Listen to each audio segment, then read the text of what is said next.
Types of hypocrisy. There are two types of hypocrisy, major and minor.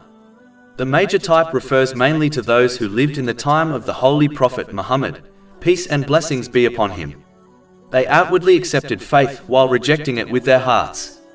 Their purpose was to gain the benefits of being a Muslim, such as spoils of war, and they also desired to destroy Islam from within.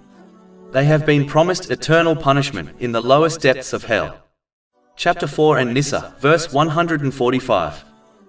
Indeed, the hypocrites will be in the lowest depths of the fire, and never will you find for them a helper.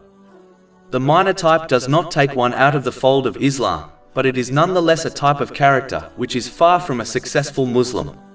Whoever persists on it without sincere repentance may well find themselves facing punishment in both worlds. Over 400 free ebooks, audiobooks, infographics, podcasts and blogs available on our website, www.shaykhpod.com.